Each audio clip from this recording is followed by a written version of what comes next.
next we are moving on to HADES. This is another really strong group of developers who've been working for a long time on OHDSI and network studies, and in the HADES work group, we've been working on a new way to define network studies called Strategist, and I'm really excited to hear about updates on that. The idea, I think, is to be able to define a study in a JSON format, really making the amount of information that you have to transport across the network a lot smaller. But I'll pass it off to Sena to get us started with Strategist and HADES. All right, thanks for that, Adam. It wouldn't be an OHDSI conference if we didn't see this slide where we have this journey from going from source data to reliable evidence. And as you might see from this diagram, it is not always a straight path. And the path to get there does require a couple of elements, right? We need data. We need analytic software in order to get to reliable evidence. And as a person who comes from a family of car enthusiasts, I tend to think about things in terms of cars and vehicles. So before I start to talk about Strategist itself, I wanted to maybe take a quick couple of minutes to talk about what are some of the vehicles we've used currently to get from data to reliable evidence. So we talk about OHDSI software for network studies, kind of the first foray into doing network studies was building custom R study packages. And a good example of a current custom study package that was been developed is the Legend Type 2 Diabetes package. And so some of the pros of developing your own study packages is you have complete control over how the network study is going to be executed, right? You have the freedom to experiment with new methods and approaches, and you can continue to leverage the HADES R packages to run standardized analytics. So the analog in my mind was the Bugatti. So the Bugattis are built custom. Every part is kind of handcrafted to meet the standards of the needs for that particular vehicle. And if you're familiar at all with cars, you may know that Bugattis are incredibly expensive. And so some of the realities of Bugatti purchases, or in this case, study package development, is it's not an easy task, right? So building a study package takes a fair bit of effort. The other reality, and this isn't unique to just custom study packages, but the reality is that installing, configuring, and running a study package is not easy. So you need to make sure that you understand the environment in which it's running, how are all of the dependencies installed, that sort of stuff. So another vehicle that we have in the OHDSI toolbox are Atlas generated study packages. And one of the examples that Jenna is going to walk through later is the prediction studies that they've been doing, in particular, the breast cancer prediction study. So some of the pros of the Atlas approach is that we create a standardized representation of the study inputs as JSON. This includes the cohort definitions, in the case of estimation, all of your cohort method choices, and any other information that you would need to run the study. When you use Atlas to generate the representation, you can actually download a study package, which basically hydrates from a template your custom study. And this design was intentional because we felt that we always may need the ability to further customize the resulting study package. So again, kind of going back to the car analogy, you could take the Volkswagen Beetle, right? It's one of the most mass-produced cars ever, and you could take that and then further customize it and try and make it look like a Bugatti, but you can come close, but not quite. So the reality is that the study types that we have inside of Atlas, in particular estimation and prediction, they require maintenance of what we call a study skeleton. And so those study skeletons or those study templates take additional effort to maintain on top of actually maintaining the base HADES package that it corresponds to. And they're focused on a particular, I would say, study question, right? So it's focused on estimation or prediction. If you want to extend it to include other characterization aspects, you would have to do further customization to the package. And the other reality is that HADES is moving much faster than Atlas. So the skeletons fall behind quickly. They don't reflect some of the latest design thinking that goes into the base HADES packages. And so it becomes hard for users that want to design network studies to use Atlas, but also keep up with the most current versions of some of the HADES dependencies. Something we've also learned over time is that when you're working on a network study, whether it's actual package development or the execution, things change in the R ecosystem. New packages are pushed out to CRAN, and so some of that shifting base layer of R can really impact the way that network studies run. And so over time, we've adopted RENV to declare the exact dependencies that are going to be used for a specific study package. And again, this is just equated to the analogy of the car with you have specific parts that are needed to assemble the car, right? We need to know exactly what went into building the study package in order to make it execute properly. So we adopted RENV for all of our network study packages to make sure that we have complete control and declaration of all of the dependencies that go into a network study. So we have the Bugatti, right? We can always build a custom study package when we need to. That's always an option. We also have the VW Bug, which is going to probably start to fade away. And we wanted to introduce yet another vehicle for doing network studies. And so if you attended last year's Odyssey Symposium and you heard the closing talk, we want something that's modular, something we can put together and build studies that reflect the needs of the particular study question we want to answer. And so what more appropriate than maybe like a Lego car to get that done? So we need building blocks to put on this car or to build around this car in order to drive it to reliable evidence. And so that's what Strategist aims to do. We want to have, again, a standardized representation of the study inputs as JSON. We want to continue to push forward that idea. The modular composition of HADES analytics packages for study design comes through the use of Strategist modules, which I'm going to talk about in a minute. But effectively, the modular composition of these packages allows us to assemble different studies based on different requirements. And one of the things that we wanted to enforce within Strategist itself is making it capable of handling all of the R&D operations, because sometimes those are not as easy to handle. And so the reality is that Strategist is still in development. We're still learning about how to make use of it. We've been making use of it through internal studies at Johnson & Johnson. And then Jen is actually going to talk about some of the Odyssey work that she's been doing that leverages Strategist. So we'll talk a little bit about some opportunities for Strategist later on in this talk. So what are modules? I think back to Patrick's closing talk, they're these building blocks, they're these Legos. They wrap HADES packages. And in this case, we have modules that we have built and are making use of in Strategist. They correspond to the HADES packages themselves. And so we have ones for cohort generator, cohort diagnostics, characterization, and cohort incidents. We also have modules for estimation, including cohort method, case control, case self-control case series, and evidence synthesis. And we also have modules for prediction, the PLP module, as well as the deep PLP module. So I'm throwing around some terms, module versus package. So you might be wondering, like, what's the difference? What's inside of a module? What makes it different from a HADES package? So the definition of a Strategist module is an R package that acts as a lightweight wrapper around one or more HADES packages. And it has the following responsibilities. The module itself declares an RENV lock file. So it basically says, these are all of the R dependencies that I need to work.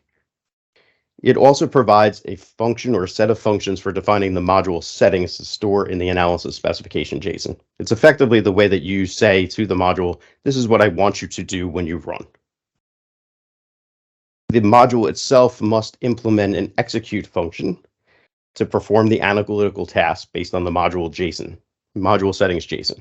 So effectively, give me the JSON, I will run the base package and make it work. And finally, it makes sure that the results from the module are written as CSV files so that we could share them across the Odyssey network. The Strategist modules also declare if it has a dependency on another module. And at the moment, the only real dependencies we have between modules is just that most of the modules, or nearly all of them, require that you generate all of your cohorts up front before you actually step in and execute the various analytical packages. So what I'm trying to illustrate here is that if you want to run a cohort method module, you need to make sure that your cohorts have been generated ahead of time. And the same applies for patient level prediction, cohort incidence, cohort diagnostics, and characterization. So we tried to build in some of this, I'll call it dependency management between modules, but it's still in its infancy because we really haven't needed to push beyond this sort of building block. So again, with the Strategist modules, the design here is to allow for the combination of different study designs by just building blocks, right? So if I wanted to run a characterization study, the building blocks I would need are cohort generator for the cohorts themselves and a characterization module. If I wanted to do a PLP study and a cohort incidence study, again, I can just assemble those pieces and put them together and create a specification that reflects those choices.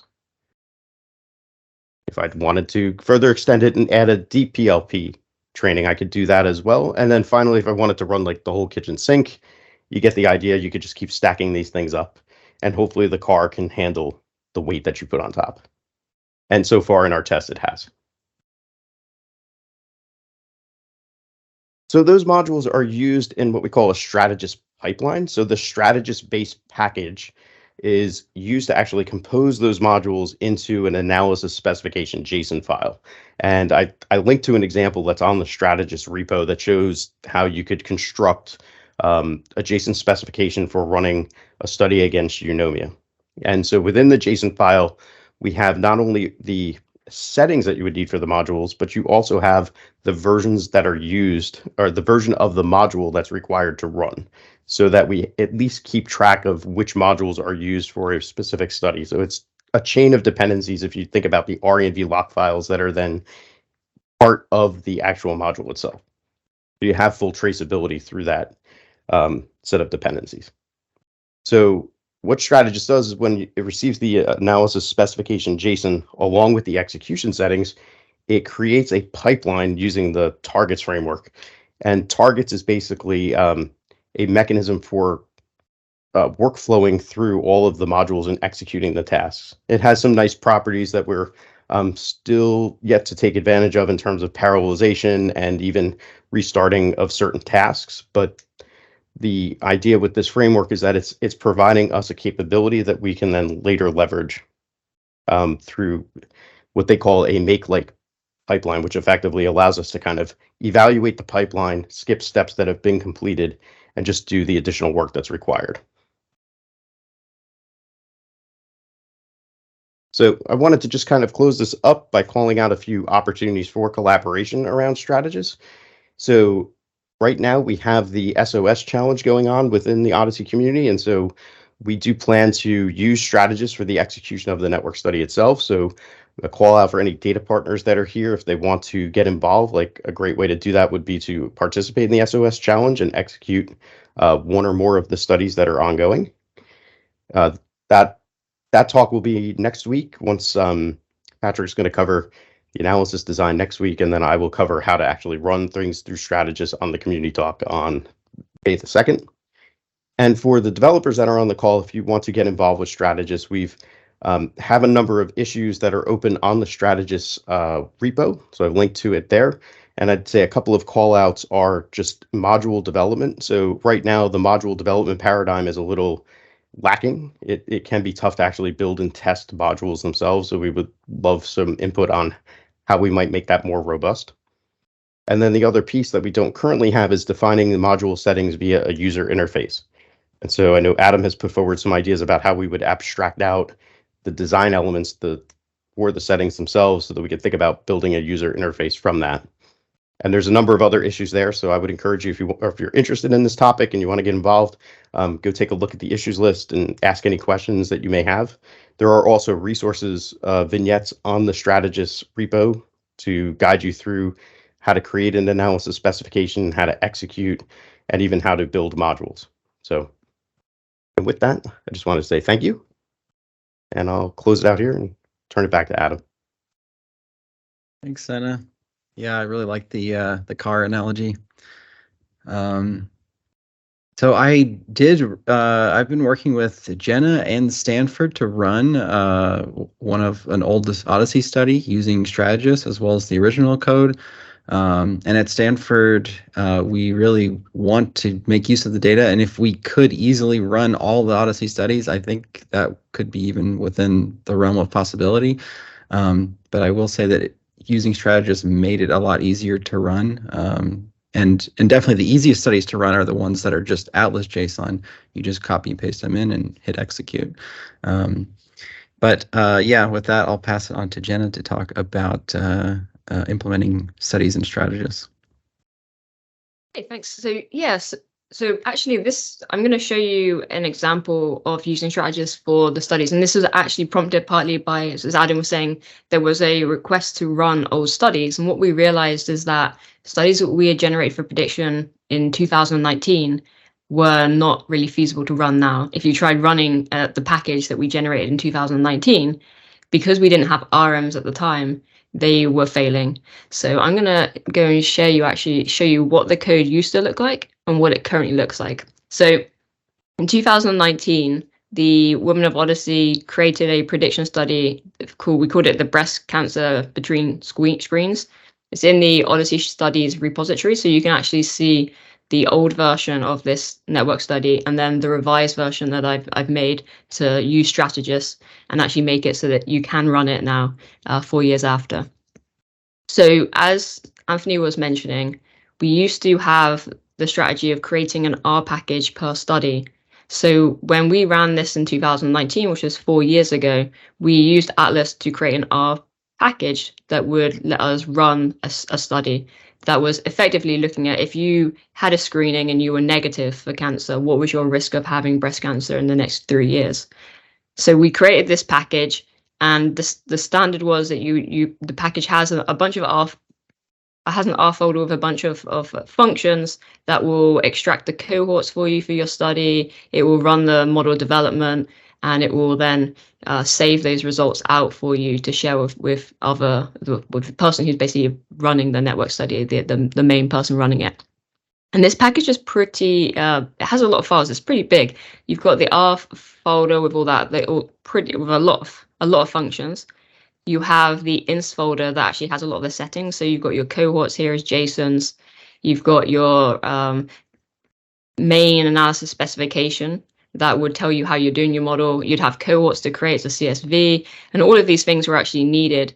You had your SQL for creating your cohorts and creating the tables for your cohorts. So there was a lot that was going on in these packages, and you had to create these per analysis that you're doing. So you would have to have different studies, different packages for different components. So if I wanted to do a prediction, but I also wanted to do a characterization, I couldn't do that very easily the way we had things set up in one package generated by Atlas. I'd have to create 2 different Atlas packages, get people to run install the packages, 2 different packages, and run the 2 different packages.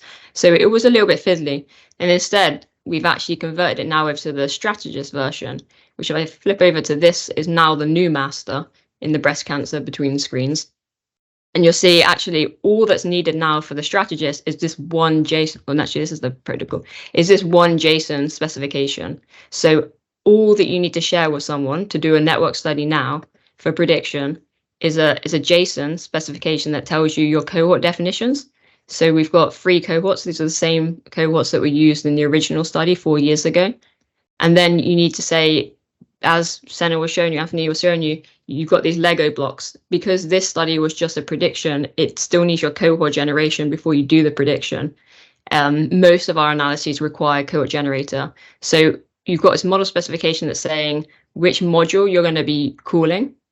So this is saying I'm going to be using cohort generator. The version, I know there's a question about versioning. This is where you specify your version, and then you specify where the module's found. So right now, our modules are mostly on the GitHub, in Odyssey GitHub, but you could actually create a module in your own personal repository on GitHub, and you could specify this here as long as you've released that version, and you could use your custom. So you could actually do custom modules. You're not restricted to the ones we have in Odyssey. And then each module has some settings that go into the module to tell you what to do based on these cohorts that you have and these settings. It will know how to generate the cohorts for this case, and for prediction, it will know how to actually develop the models. So we have two modules. We have the cohort generator, and we have the patient level prediction. I'm using this version of the patient level prediction that's found in the OHDSI GitHub. And then I've got settings. These are pretty much very similar settings that were in the original. The setting design actually didn't change that much. And I made sure that everything that was in the original is kind of copied over exactly as it is here. So if I was doing a test train split with 25 and 75, that's what I'm doing here. So this is actually reproducing the original design, but you can see now instead of having an R folder with about 10 different files and having an inst folder and having some multiple settings all over the place, all your model or your study specifications is in one single JSON. And as kind of Sena was saying, it's much more flexible because we could have, for example, added in another module, which is characterization in here and done characterization or cohort diagnostics.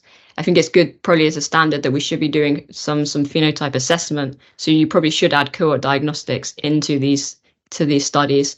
We couldn't do that very easily. Previously, we'd have had to have created a separate cohort diagnostics R package, installed that, run that, and shared that. But now we can do it all in one. So this has made it a lot more friendly. Now, if I go back to here, these old settings are actually not used. This is just from the previous study that we had the cohorts, the settings, the SQL. I kept them just here just so that people can check to make sure the settings are the same. So this is the old settings that Atlas created. I just wanted to make sure that was people could see that it's not actually needed. I could get rid of this folder and I could get rid of all of these files. The only thing you need for the network study is this. It also means that you could share this JSON file with people on email if you wanted to. It doesn't have to be on GitHub. And you could tell them, here's the JSON study. Can you execute my network study for me? Now, once you've got your JSON, there is a little bit of code that you need to run to actually execute it. And what I've done is I've put it in the README. So if you go to this OHDSI studies repository and you go to breast cancer between screens, you can actually see the code that you need to run to actually execute and develop this breast cancer model. You can see it's actually very short. The first part here is actually just loading the JSON specification from GitHub. If someone emailed you the JSON, you could actually just have a read JSON here to read wherever you've saved your JSON if someone's emailed it to you. So the first part here is just loading that JSON. The next part is connecting to specifying the connection details to your database, your OMOP-CDM database. So here I'm just going to say the connection details, your work database schema. This is the database schema that you can actually create tables on. So this will be used when you're creating your cohort tables, for example. And then your CDM database schema, this is the schema that contains your OMOP CDM data you want to use to develop the model. You need to specify where you want your results to be saved. The min cell count, so what's going to happen is, as Anthony already mentioned, all of the results that we generate are going to be CSVs. And then there's going to be columns that we know are sensitive. And if there's a value less than, in this case, 5, it's going to get removed. So you don't have to worry about sharing sensitive data with people. And then you need to specify the name of the table that's going to be saving your cohort. So when you run this, cohort generator module is going to get activated. Cohort generator, the analysis package will run, and it will generate the cohorts that we have in the JSON into this table that's found in this schema. And that's going to be used by patient level prediction.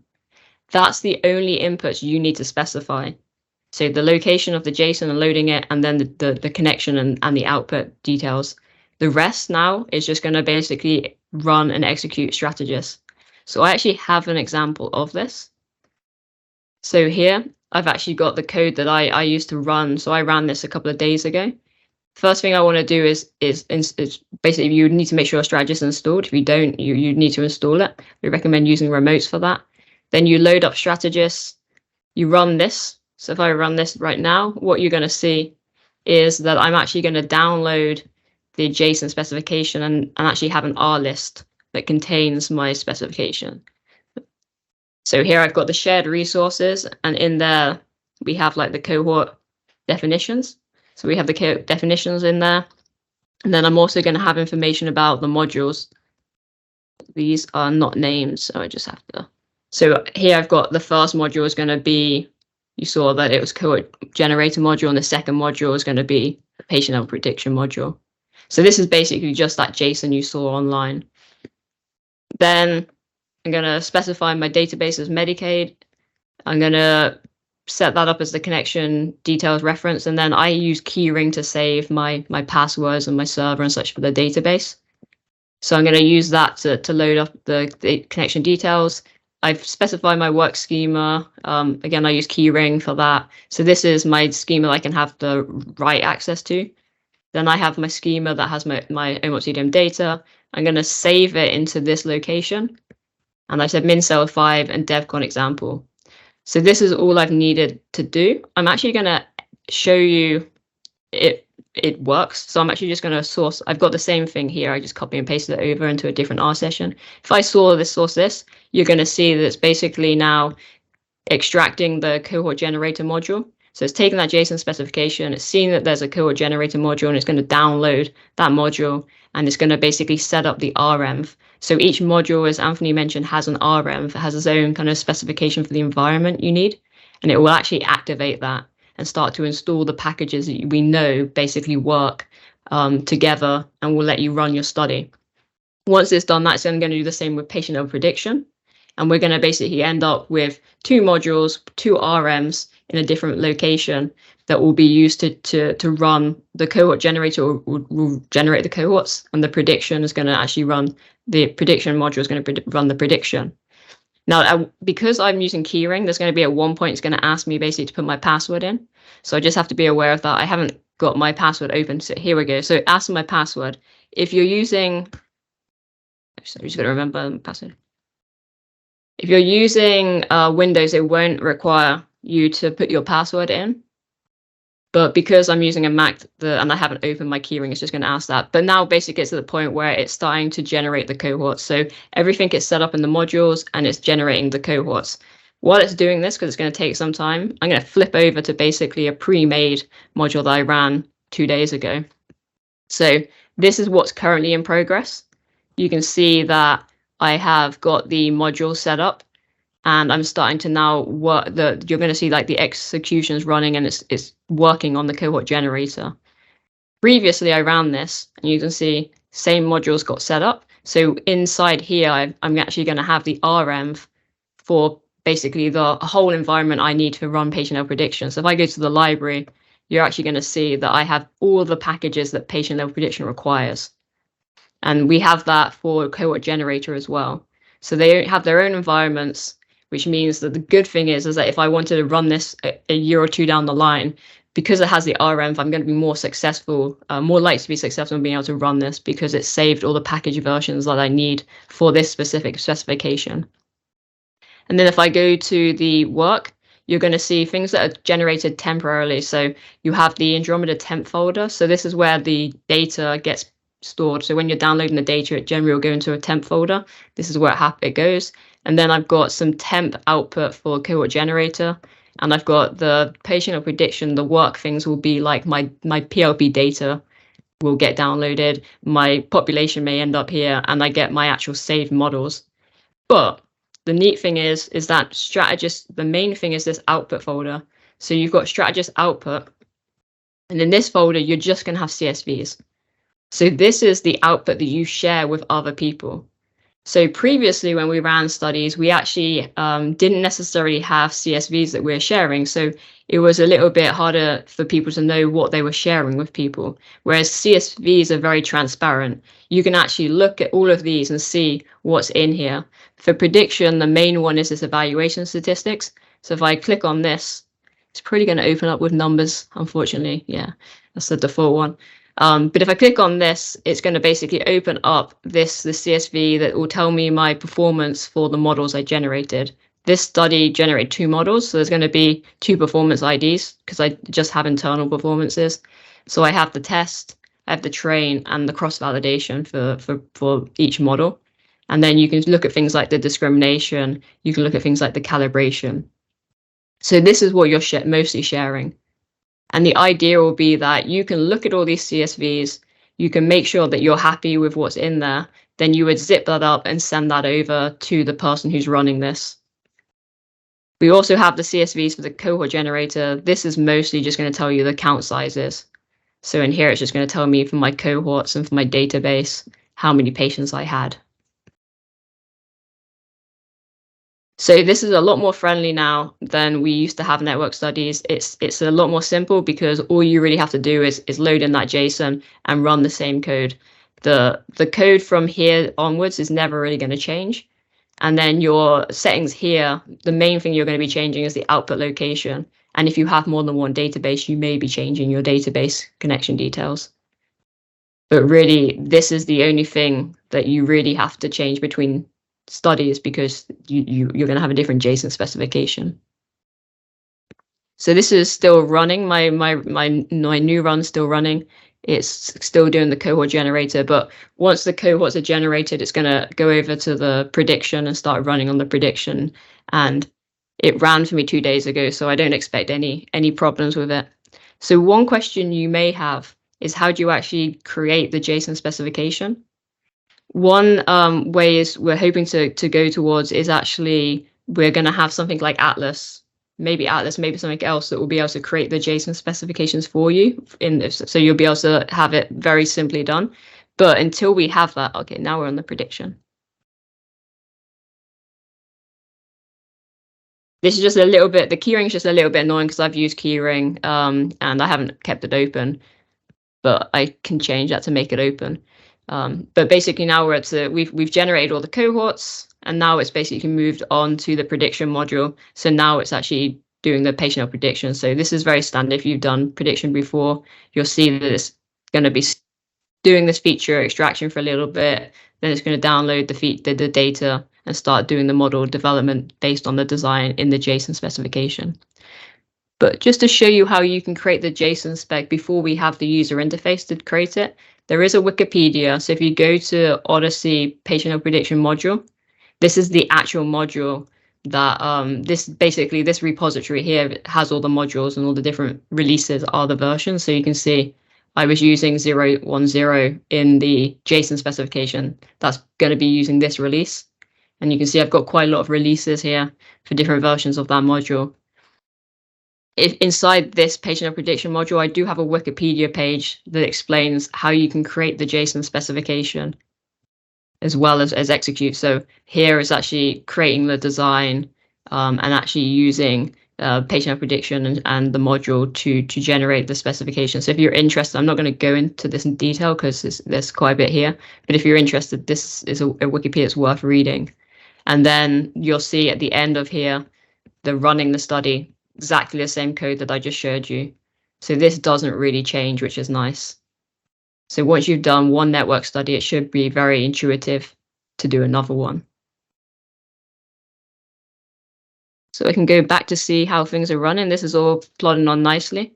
And yeah, this is basically the new process we're doing. We do have as well, it's worth pointing out, we have, actually in the wrong one. We have a module. So these are all the different, if you go to repositories in the OHDSI and you type module, you can actually see all the modules we have. So we have a deep patient health prediction model. We have the patient health prediction validation module, patient health prediction module, characterization module. So if you're interested in contributing to any of these modules, then if you go in here, you can actually start to play around with these modules. You could create your own branch and make some edits you wanted. You can also see how these are structured and create your own module for doing whatever you want to do. Patient health prediction model validation, this one we haven't really touched on, but this one actually you can use to if you want to do model validation. So I'm showing you right now the network study for developing a model, but we also have modules for validation. And this validation module will actually let you take a model that's on a GitHub repository or in an S3 bucket or in a local file and validate it in your own CDM. So we also have a very easy process now for doing model validation. And everything's basically also, the models themselves are now saved as JSON files mostly. So it's also very transparent. So I think we're also solving an issue previously with packages. It could be a little bit hidden where the models are, what the models look like. Whereas now you can actually look into the model in the GitHub, for example, and make sure that it's an actual model and not something malicious. So if you have any questions on the prediction, or if you're interested in running the study, it could be a nice experiment. I know we've already had Adam. I think this was the study that he actually ran. It could be interesting to actually see how this model has held up after 4 years. So this was developed 4 years ago. So if you're interested in running this, let me know, and we could actually see if these models actually got better or worse or had any change over time.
Okay, well, next